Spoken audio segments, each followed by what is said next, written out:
y a une raison claire derrière l'excision, c'est contrôler le corps et la sexualité des femmes. C'est contrôler leur vie.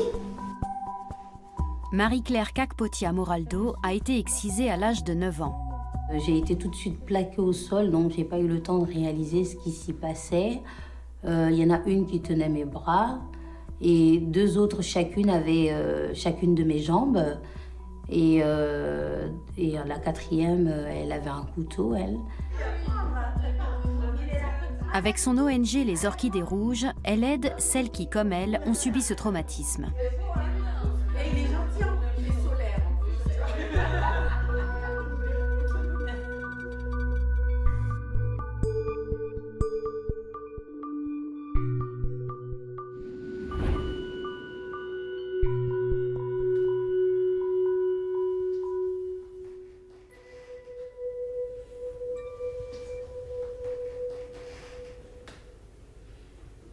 Une journée chargée attend Marie-Claire Kakpotia.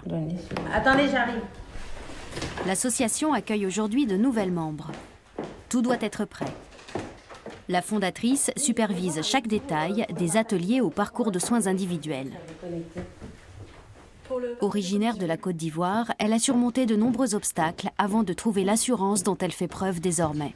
Bonjour. C'est grâce à son expérience qu'elle peut accompagner d'autres victimes vers la guérison. En septembre 2020, elle a ouvert une unité de soins médico-psychosociales pluridisciplinaire, l'Institut Les Orchidées Rouges, afin de leur donner accès à toutes les ressources nécessaires. Elle a quitté le management pour se consacrer entièrement à la lutte contre la mutilation sexuelle féminine. L'excision m'a volé plus de 30 ans de ma vie, donc je me suis dit waouh. Et je me suis dit, il y a des millions de femmes comme ça dans le monde qui sont dans la même situation que j'ai connue. Je me suis dit, je ne peux pas rester sans rien faire. Il faut que je crée une association pour dire à ces femmes qu'il n'y a pas de fatalité et que l'excision ne doit pas avoir le dernier mot sur votre vie. Et je me suis dit aussi, il faut surtout que je milite activement pour pouvoir contribuer à l'éradication de cette violence. Allô. Ça va, Isabelle? Oui, ça va bien. T'es toute belle, comme d'habitude. Merci. Ça va? Oui, ça va et Toi toi? aussi? Isabelle Canor est art-thérapeute. Elle vient discuter de l'atelier du jour. Travailler sur ton article. Et pour justement ramener un petit peu d'apaisement dans tout ça, par le corps et puis par l'expression autre que l'expression verbale. Je pense que c'est une très bonne idée parce qu'effectivement, à travers la parole, elles vont remuer des choses qui sont douloureuses. Oui. C'est vrai que dans mes groupes de parole, ce que moi je fais et qui fait qu'elles partent aussi avec le sourire, c'est que on partage un café ou un thé ensemble et il y a un petit moment un peu humoristique en fait où on parle de choses beaucoup plus légères que ce qui avait été abordé là. Et puis que j'ai pas... Alors parce que je sais pas comment transformer... La directrice des Orchidées Rouges est aussi là quand il manque des photocopies. Elle s'occupe de tout. Ça va aller. Bon atelier, à tout à l'heure. Merci. Salut. Ok. Et ben, je vais vous proposer qu'on se redresse, qu'on se lève et qu'on pousse les chaises. Ok. Mais vous essayez aussi de penser à qu'est-ce qu'on peut faire tout ensemble. On va essayer d'être bien avec nous-mêmes, d'être fiers, d'être vertical. On piétine comme ça. On le piétine. Regardez, comme ça. On marche et on piétine. Et puis voilà, on danse dessus même. Allez, on danse sur le mot. On danse sur le mot. Blacolo, blacolo. L'expression de la souffrance et de la colère passe ici par les mouvements. Pour les victimes, il est souvent trop difficile de mettre des mots sur leur traumatisme. Parfois, en raison de la barrière de la langue. Regarde, je te donne un peu de ma frustration et on va la tirer bien, bien, bien. La plupart des membres de l'association sont d'origine africaine, mais certaines viennent d'Asie ou du Proche-Orient. Regardez là, regardez là. Regarde, et regarde, elle est où ta frustration? Regarde où elle est.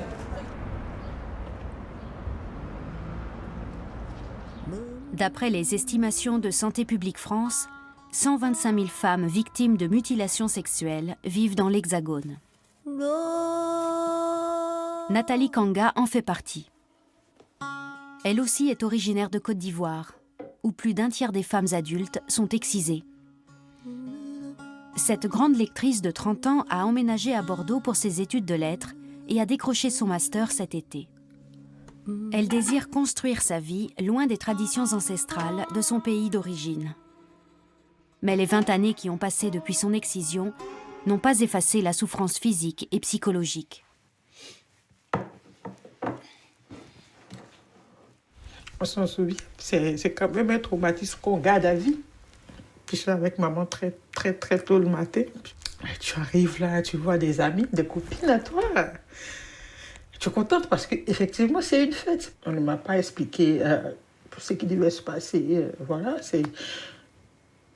Je suis ma maman parce que c'est ma maman, parce que j'ai confiance en ma maman et ma maman ne me fera jamais quelque chose qui... contre moi, donc voilà. Donc je suis ma maman. On arrive dans une grande cour, une cour que je connais bien, et tu entends des cris.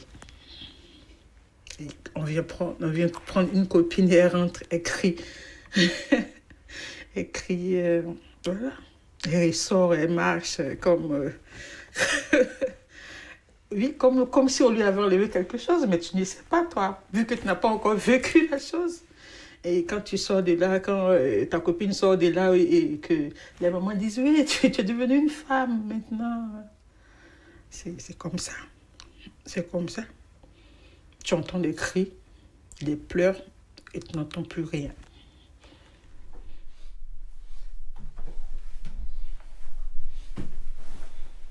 Elle a récemment découvert les orchidées rouges sur Internet. Elle espère que le suivi psychologique gratuit proposé lui permettra d'entamer un nouveau chapitre de sa vie. L'Institut se trouve dans une rue calme du centre de Bordeaux. En 1 an et demi, 250 femmes y ont bénéficié d'un accompagnement. Emma Béroul est une des gynécologues de l'équipe. Elle doit souvent expliquer à ses patientes ce qui leur est arrivé. Lors de l'excision, une personne n'appartenant généralement pas au corps médical procède à l'ablation des organes génitaux externes de la jeune fille à l'aide de lames de rasoir et sans anesthésie. Une intervention qui peut avoir des conséquences graves allant jusqu'au décès. L'Institut des Orchidées Rouges a réalisé une vidéo explicative avec des schémas simplifiés pour expliquer aux patientes les différents stades de mutilation sexuelle. L'excision de type 1 qui consiste juste à enlever une partie du capuchon du clitoris, c'est-à-dire à peu près jusqu'ici, jusqu'au bout du clitoris. Et parfois, il y a une clitoridectomie totale, c'est-à-dire que la majeure partie jusqu'ici a pu être enlevée. Dans les types d'excision, le type le plus fréquent qui est quand même constaté en général, c'est le type 2, donc où c'est une atteinte du clitoris ici et des petites lèvres qui ont été enlevées en général en totalité. Et ensuite l'infibulation, qui est non seulement le fait qu'on ait enlevé le clitoris, mais aussi les petites lèvres. Et ensuite il y a une suture des grandes lèvres. Il peut y avoir des problèmes ensuite pour uriner, aussi au moment des règles et des menstruations, mais également au moment des accouchements, bien sûr au moment des rapports. L'ONG compte 25 salariés en France, dont plusieurs professionnels de santé, juristes et thérapeutes. L'équipe compose un programme thérapeutique personnalisé pour chaque nouvelle arrivante en fonction de ses besoins. Aujourd'hui, elle se concentre sur Nathalie Kanga. Je voulais parler de cette nouvelle bénéficiaire parce que je sais qu'elle est venue nous voir et elle a plusieurs problématiques. Il y a une souffrance liée à l'excision qu'elle a subie. Elle m'a expliqué que globalement dans sa vie, c'était quelqu'un qui avait confiance en elle, qu'elle était quelqu'un qui s'aimait, qui s'appréciait, mais qu'en parlant de tout ce qui était partie génitale et sexualité, par contre, elle était vraiment démunie en fait. Toi, Solène, tu penses qu'il y aura un intérêt à ce qu'à un moment donné, il y ait une orientation en accompagnement sexologique? Je pense effectivement que ça serait intéressant qu'il y ait une évaluation sexologique qui soit faite, oui. Donc après, à quel moment du parcours de soins il faut déjà voir avec les psys? Puis voilà, comme ça elle me pose des questions aussi. La question de la chirurgie réparatrice est également soulevée. Elle permet de reconstruire la vulve et de recouvrer la sensibilité clitoridienne. Les professionnels sont d'accord. Une intervention chirurgicale seule ne suffit pas. Quelles que soient les raisons qui vont être... Les femmes mutilées doivent d'abord reprendre le contrôle sur leur propre corps. Il y a une raison claire derrière ça, une volonté bien claire, c'est contrôler le corps et la sexualité des femmes. Point. Voilà, on ne va pas chercher loin. C'est vraiment contrôler leur corps et leur sexualité tout court. Et je vais aller même plus loin, c'est contrôler leur vie. Tout est mis en place, tout est géré par les femmes en grande partie, clairement. Voilà. Après, parmi les exciseuses, il y a aussi des hommes, des exciseurs, ça existe des exciseurs. Mais en grande majorité, les excisions sont pratiquées par des femmes. Il y a toute cette pression sociale et familiale aussi qui fait que les grands-mères, les tantes, les mères se sentent obligées, parce que pour elles, c'est un devoir de faire exciser leur fille, clairement. Dans des sociétés où une femme n'est rien sans un homme, dans des sociétés où les hommes veulent épouser uniquement des femmes qui sont excisées, les mères, elles n'ont pas de choix. Super. Ensuite, le yes. Allez, le yes. Le yes avec le... Les orchidées rouges. Un symbole évocateur de la ressemblance entre la vulve et la fleur, teintée par la souffrance de la mutilation. Des clitoris en tissu de toute taille sont les mascottes de l'équipe.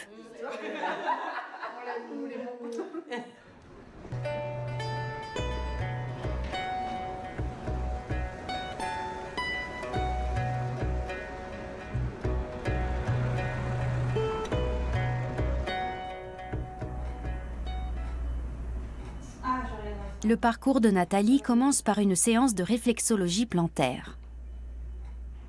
Marichou Mojet Bilbao utilise ce soin pour libérer les blocages.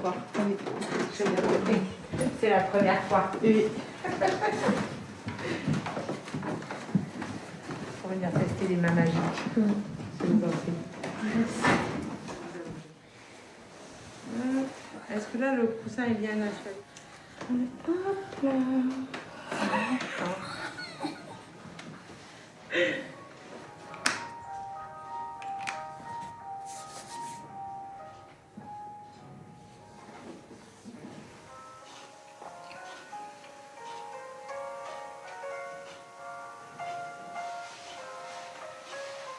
Je pense que je vais revenir parce que ça fait du bien. C'est comme si ça, elle réussissait à te faire parler sans que tu n'ouvres la bouche.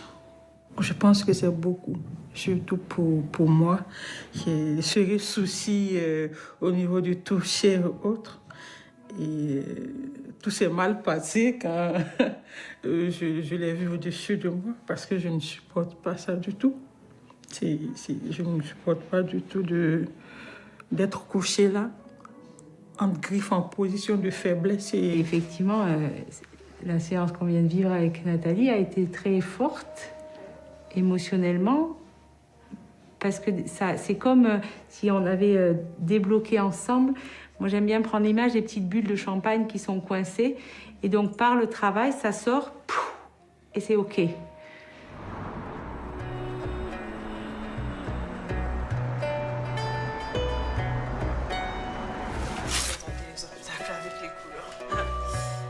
L'excision a de graves conséquences psychologiques, y compris sur le long terme.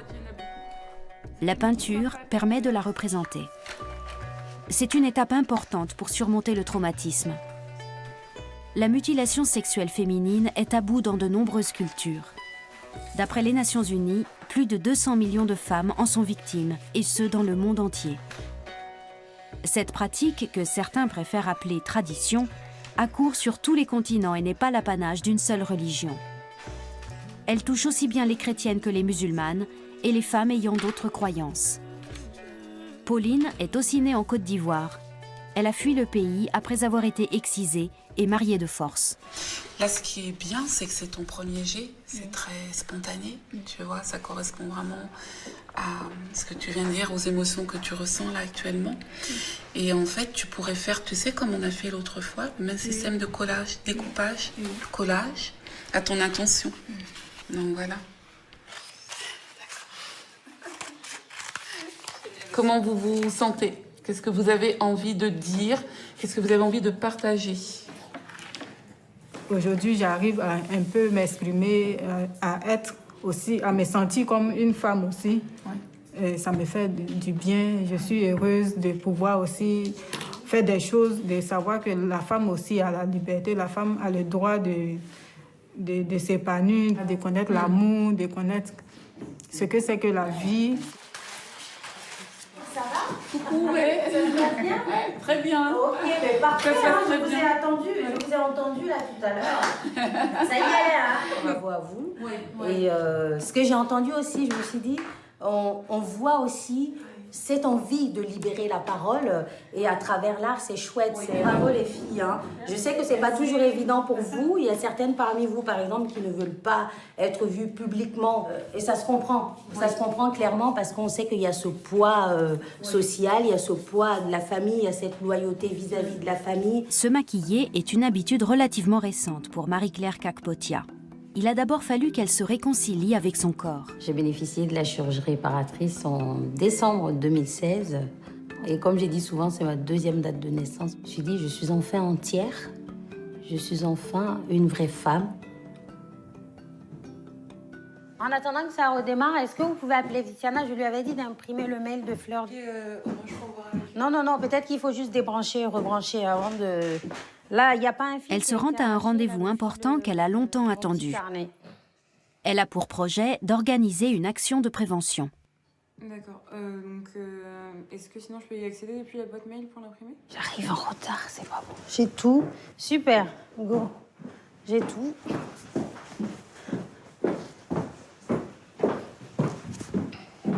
Esther, à tout à l'heure. Oui, s'il vous plaît, merci. La ville de Bordeaux apporte son soutien politique et financier aux Orchidées Rouges. L'association interpelle continuellement les élus pour promouvoir la lutte contre les mutilations sexuelles féminines. Ses partenaires comprennent la région Nouvelle-Aquitaine, mais aussi le ministère chargé de l'égalité entre les femmes et les hommes. L'ONG bénéficie du statut consultatif spécial auprès de l'ONU depuis 2021. Avec les pavés, c'est pas simple. J'aurais dû faire comme les New-Yorkaises, mettre les baskets et après je me change à la mairie. Elle souhaite développer l'association à l'international. Elle a déjà ouvert une deuxième unité de soins à Abidjan, en Côte d'Ivoire. Pour l'heure, elle arrive à la mairie de Bordeaux. Le maire, Pierre Urmic, est un des premiers à avoir soutenu Marie-Claire Kakpotia et les Orchidées Rouges.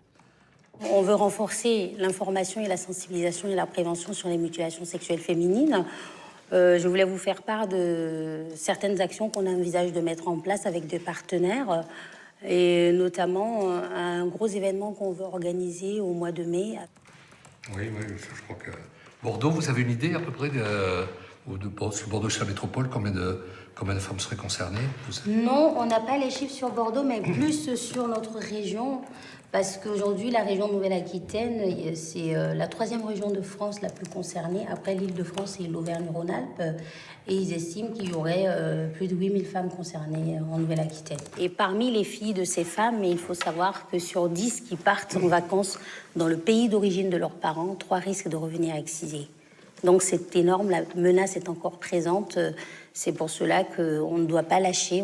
Non, moi j'ai parfaitement conscience du fait que c'est un véritable fléau sanitaire qui est humainement totalement inadmissible. Donc pour ça que la ville de Bordeaux est contente d'être un peu à vos côtés déjà pour sensibiliser, pour informer, pour accompagner. Donc tout ça, c'était effectivement des directions que nous avons. Les mutilations sexuelles féminines ont aussi lieu en France. C'est rare, mais elles sont encore pratiquées dans certaines communautés. Pourtant, c'est un crime passible de 10 ans de prison et d'une amende allant jusqu'à 150 000 €. C'est déjà arrivé qu'une femme débarque à l'institut, là, tout effrayée. En plus, c'était le mois dernier, tout effrayée, parce qu'elle a entendu ses voisins, la petite criait très fort. Et quand elle a arrêté de crier, elle a entendu le père dire « il faut nettoyer le sang ». Donc elle est venue nous voir, elle dit « je suis sûre qu'ils l'ont excisé parce qu'ils viennent d'un pays où ça existe et tout ». L'excision existait en Europe bien avant l'arrivée des migrants. Elle était librement pratiquée jusque dans les années 1950 dans plusieurs pays pour soigner l'hystérie ou la mélancolie.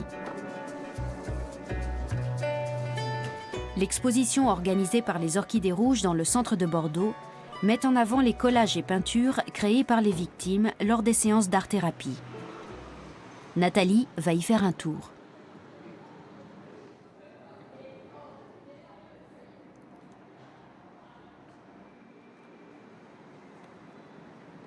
On est censé voir un clitoris, mais il y a aussi une petite fille de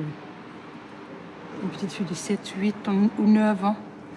Et c'est la période dans laquelle la femme subit le tableau, c'est vrai. C'est Nathalie dans sa petite robe. Parce que vous savez, quand on finit de t'exciser comme cela, tu ne peux pas porter de culotte. Donc c'est un pagne wax qu'on t'attache. Tu restes avec le pagne wax noué au cou pendant 1 ou 2 semaines jusqu'à ce que tu puisses porter un pantalon. Ces personnes-là qui utilisent la peinture, tout ça, pour donner un sens à ce qu'ils ont vécu. Moi, je pense qu'à la longue, je vais utiliser les mots M-O-T-S, pour soigner mes mots à moi, le M-A-U-X. Donc, je pense que je vais écrire.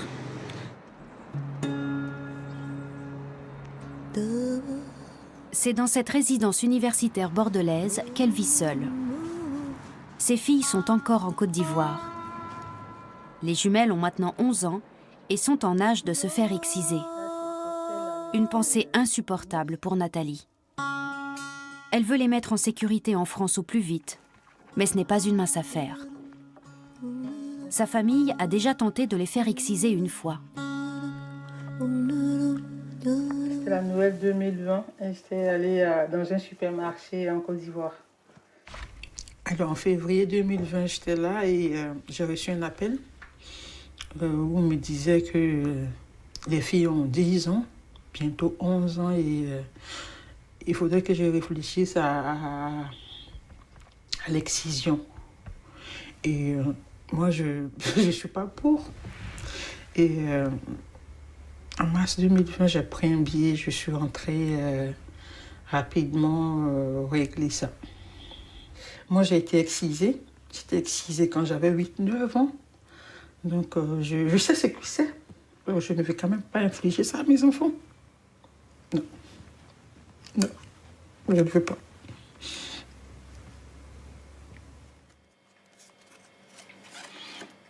Les jumelles vivent pour le moment chez leur tante. Je pense qu'elles sont en sécurité parce que ma soeur, chez qui elles sont, ne fait pas ce genre de pratique parce que ses enfants ne sont pas excisés aussi.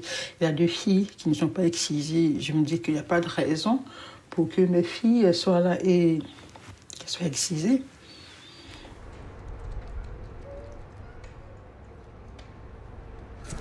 Nathalie se démène pour faire venir ses filles en France. Elle a rendez-vous avec une avocate de l'association pour en discuter. Allez, venez. Maître Hélène Guéry-Kabeitia est le dernier espoir de bon nombre de femmes. Entrez, installez-vous. Vous pouvez vous installer sur le fauteuil noir.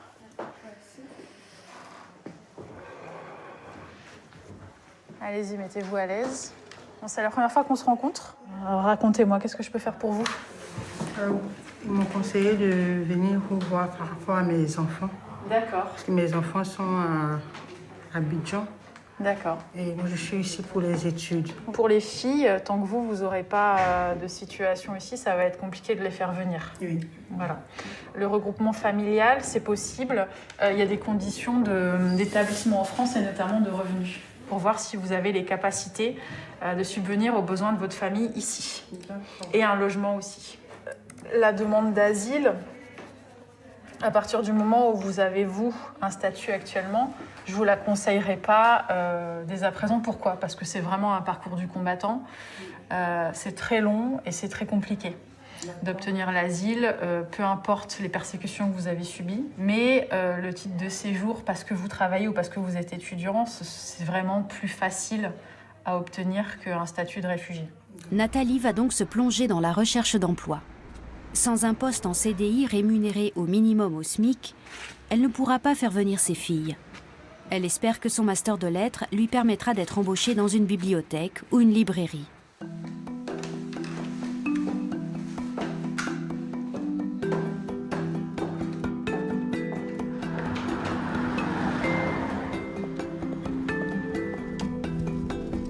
Marie-Claire Kakpotia sait à quel point il est compliqué de refaire sa vie en France. Elle n'aime d'ailleurs pas évoquer son passé. Elle habite dans la banlieue de Bordeaux. Il y a 5 ans, elle a rencontré son conjoint, Jean-Marc Ponchet. Avant, elle n'aurait pas pu s'engager dans une relation sérieuse. Elle souffrait d'un complexe d'infériorité en raison de la mutilation qu'elle a subie dans l'enfance. Mais la chirurgie réparatrice l'a aidée à regagner confiance en elle.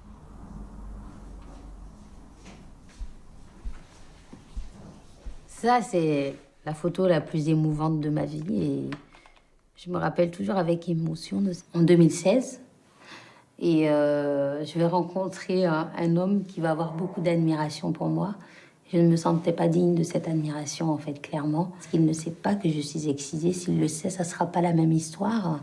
Et donc, je vais refuser d'avoir une histoire avec lui, même s'il me plaisait beaucoup. Et puis, quelques temps après, je me suis dit, mais mince, quoi. Tu ne vas pas t'empêcher de vivre. Il faut que tu vives avec un grand V. Et il faut que ça s'arrête. J'ai senti que ce qu'il me manquait, c'était de me dire, quand je me regarde, j'ai plus ce stigmate de l'excision sur mon corps. Sa famille, aujourd'hui, c'est son fils, issu d'une première union, et Jean-Marc. Mais Marie-Claire Kakpotia tient à garder sa vie privée séparée de son combat, parce qu'elle continue de recevoir des menaces régulièrement. Elle refuse de faire subir cela à son fils. Ça va, mon fils? Tu gagnes bien, hein?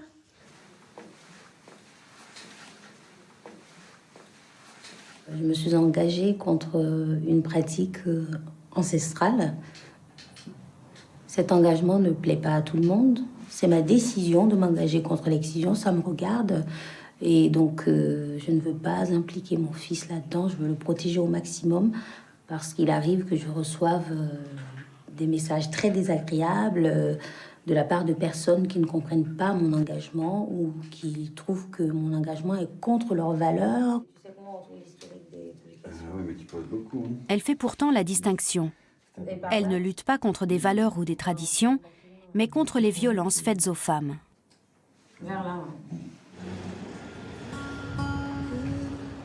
Nathalie a rejoint sa meilleure amie, Caroline. Elles ont grandi ensemble dans le même village ivoirien.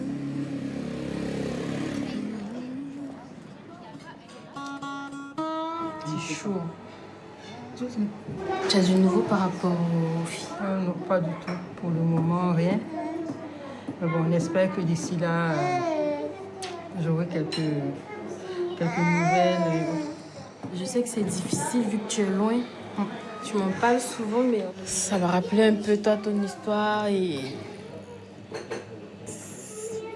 pour moi, ça ne devrait pas exister, ce genre de choses. Ouais, c'est comme cela. Ça ne devrait pas exister, mais ça existe. Moi, je ne l'ai pas vécu. D'ailleurs, on n'en parlait pas. Dans mon entourage, vraiment très proche, moi, je ne savais pas. Après, j'en ai entendu parler. En fait, sans te dire, ça m'a un peu traumatisée quand j'allais accoucher, moi. C'est vrai que j'ai pas été dans ce... C'est vrai que nous avons grandi ensemble, mais nous ne sommes pas du même... Elle est de cette tribu et moi de l'autre. Donc, c'est clair que chaque tribu ou chaque peuple a sa conception de la chose. Au début, je me disais que c'était sa culture. Franchement, je voyais pas le mal. Mais après, en faisant des recherches et tout, pour voir à peu près, j'ai compris que vraiment, elle a surmonté beaucoup de douleurs à cause de ce truc. Nathalie se fait du souci pour ses filles. Elle essaie de les joindre le plus souvent possible. Tu vas parler aux jumelles? Aux jumelles! T'as dit coucou les jumelles! Comme ses jumelles n'ont pas de téléphone portable, elle arrive rarement à leur parler. J'espère qu'elle va décrocher. Attends. Elle ne les a pas prises dans ses bras depuis 1 an et demi. Là, je vois connecté depuis le dimanche.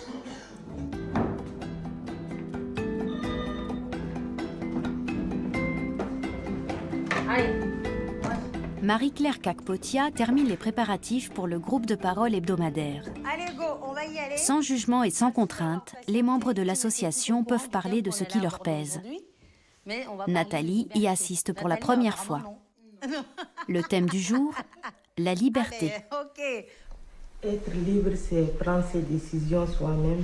On n'est pas obligé à en quelque sorte. Et c'était resté bloqué dans ma tête. Et dire non, une liberté qu'on ne leur a jamais accordée. Moi, j'ai été excisée à l'âge de 6 ans. C'est un truc qui peut te suivre toute ta vie. Quand j'ai connu un garçon, je n'ai pas eu du plaisir. Pour moi, je me suis demandé, mais c'est ça? C'est ça, là? Les gens, ils se précipitent pour se marier, là. Mais ça fait mal. Je ne sais pas de couple. À présent, la chirurgie réparatrice peut les aider à retrouver des sensations. Et comment est-ce que ça se passe? Parce que moi, je regardais C'est là que je prends mon doudou clito. Vous voyez là, ici, là, ça là, le bouton là, qu'on voit, elle coupe ça. Mais tout ça, c'est dans le corps. C'est ça la magie. Et c'est aussi pour ça que des femmes qui ont subi l'excision peuvent avoir une vie sexuelle normale. Je n'ai jamais vu là-dedans. La promesse d'un avenir plus agréable. Moi, je vois ici des Amazones, comme je dis, des Amazones qui ne lâchent rien, qui avancent malgré tout. Et puis c'est ça, quoi. Et tout ce qu'on a subi, tout ce que vous avez subi, ça ne doit pas avoir le dernier mot sur vos vies. C'est vous qui aurez le dernier mot. Ça, c'est clair et net. Parce que c'est votre vie, c'est pas la vie de quelqu'un d'autre. Hein. Alors, j'ai à peu près tout le monde. Clitoris. Clitoris, c'est bon, merci.